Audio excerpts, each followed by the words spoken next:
hột gà nướng, hột vịt lộn, hột vịt dữa, trứng cút lộn, bắp xào đây. Hey guys, welcome back to another video. Today we're going to talk about health and eating healthy while living in Asia. As we get older, we start becoming more aware of what we eat, how it affects us, and how we can better eat and improve ourselves. So today I want to talk about how I eat healthy and things that you should look out for while you're in Asia if you're trying to maintain some kind of a special diet plan, or if you're living out here long term and you want to know how you can stay healthy. So when I first came out here in 2015, my first thing to do was to get authentic Vietnamese pho. And that's exactly what I did. I remember I landed in Vietnam. It was at like 8:30 or something like that. Went straight to Bui Vinh. And there was this restaurant on the corner. I'll try to put an image on the screen here to show you guys what I'm talking about. This restaurant is still there. It is by far the least Vietnamese tasty food I've ever had in Vietnam. But at the time, it was just like, I'm having pho in Vietnam. And it was the coolest thing to actually come to Asia and eat these actual Asian foods from the country they're from. But what I realized real fast was the more I kept eating this, the more I was seriously killing myself. And this is coming from all the food. Again, pad thai from Thailand, pho from Vietnam, or even having a big larb dish from Laos. And what is so bad about the food? I know it's a big question a lot of people ask when I say this, and it's not the food directly. And I'm sure a lot of you have heard Vietnamese food, for example, is some of the healthiest food in the world. It is, at least on paper.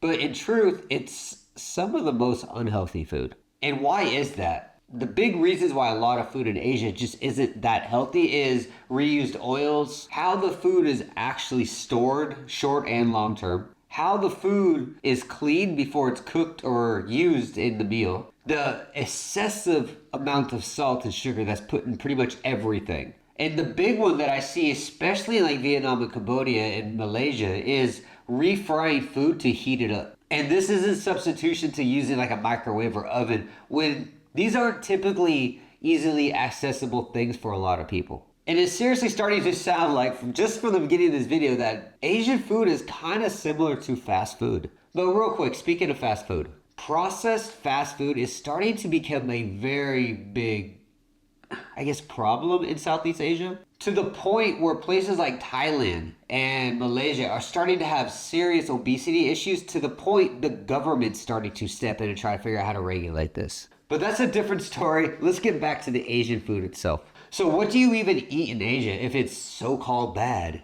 My advice on this, if you are living here, this is long-term, even short-term, embrace the local ingredients. And also start learning how to cook the traditional foods that you see around. You can definitely cook the most healthy Vietnamese food in the world at your home.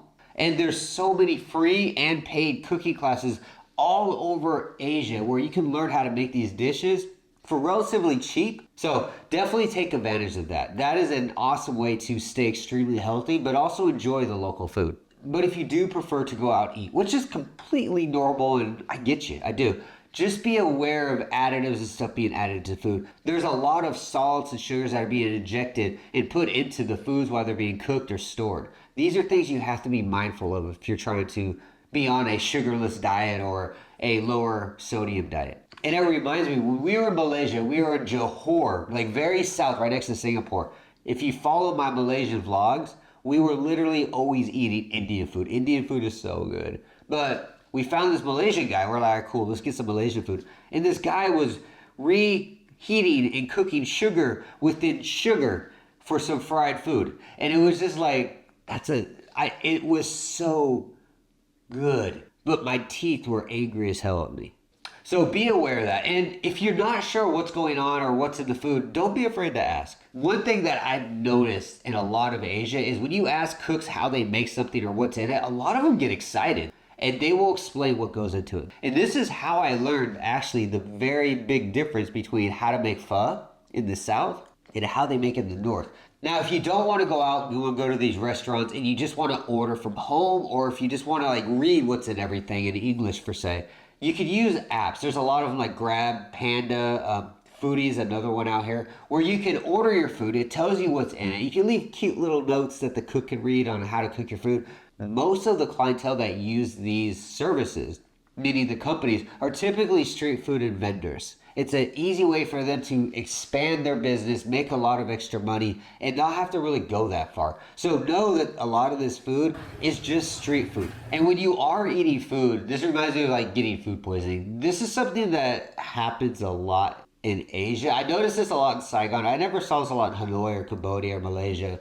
I think the big part of it, especially in Vietnam, is the water. The water in Vietnam is very dirty. It's very high in metals and stuff like that. My advice for you, if you're coming out to Vietnam, Thailand, Cambodia, or Laos the first time, take it easy on the water. If you're drinking beer, know the ice is the same as the dirty water, but that's actually a good way to get your body used to the actual dirtiness of the water out here. Like for me personally, I boil all the water, and I also eat a lot of raw garlic to take out the metals from my body. So there are ways around it. You can get food poisoning out here. It's typically in the first month or so when people get it.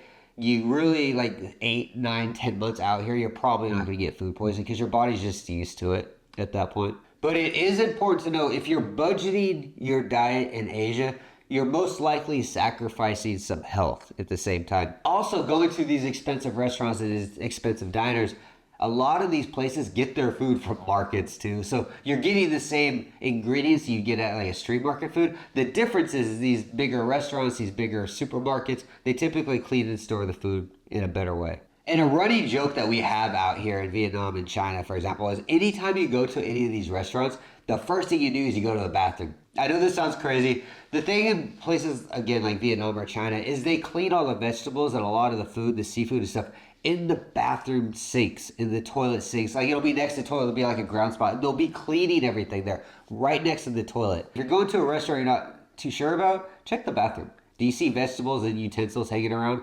You might not want to eat there. And speaking of health, let's get to special diets in Asia. Now, if you are on like a special type of diet, like a vegan, a vegetarian, a carnivore diet, a keto diet, a kosher diet, stuff like that, things can be a little challenging. If you are on like a vegan diet, for example, it's very hard to go to a restaurant or a street food spot or something like that, order a vegetarian meal, for example, and have it purely vegetarian.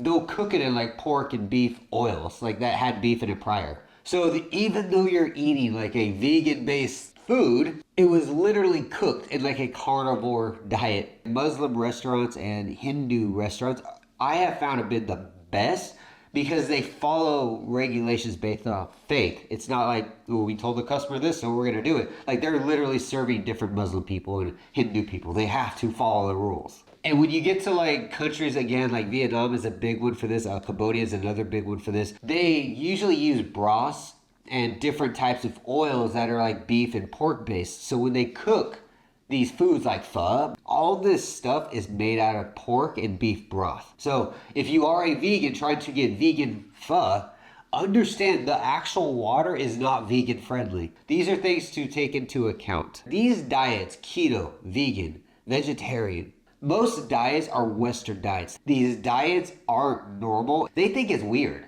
Why would you just eat vegetables? Or why would you not eat meat? These diets and these religious practices are very foreign to Asian people. So do keep that in mind. If you come out here saying, I can't eat these types of foods or I need it cooked this way, unless it's, again, a Muslim-based or like a Hindu or a kosher restaurant, they're not going to have any idea what you're talking about. Or B, they're just going to be like, yeah, that's exactly what we did, as they're cooking it in beef. The last one really is just the language barrier. And I'm gonna give you a secret how to talk to anybody in Asia. It's called a finger point. That's really all you gotta do. But if you can't speak the local language, you can't express what you're trying to say, it will be very hard to communicate with a lot of street vendors in like lower end restaurants. And like Japan, Southeast Asia, Philippines, all these, English isn't understood to that extent where you can explain this kind of stuff. And I want to share with you, this isn't impossible to live a good, healthy diet out here. For me, I've pretty much been on a keto diet for like 3 or 4 years. I don't eat noodles, I don't eat rice, I don't eat bread, I don't drink alcohol, and I don't eat pork, I don't eat shrimp, I don't eat crab. It is completely possible, and I feel much healthier since I've changed my diet and got things in check. It is doable. Also using online apps where you can be descriptive. Sometimes the cooks will look at them, but also seeking out Muslim, Islam, kosher restaurants and Hindu restaurants is another good way to go. You can do it. It's 100% possible. I've been on a very strict diet for about 4 years. I have no problems. I'm not starving. I'm not dying out here. I'm doing okay. And when I go out, I know exactly what to order, where to order, I know how to say it. So I hope this video gave you an insight about dieting and eating in Southeast Asia and pretty much Asia in general. If you have any other questions, let me know below. But for now, guys, I'm going to get out of here. Thanks for watching. I will see you again. These diets that we have are very, very foreign to them. They do look at them kind of like, you eat grass all day? You're weird, bro.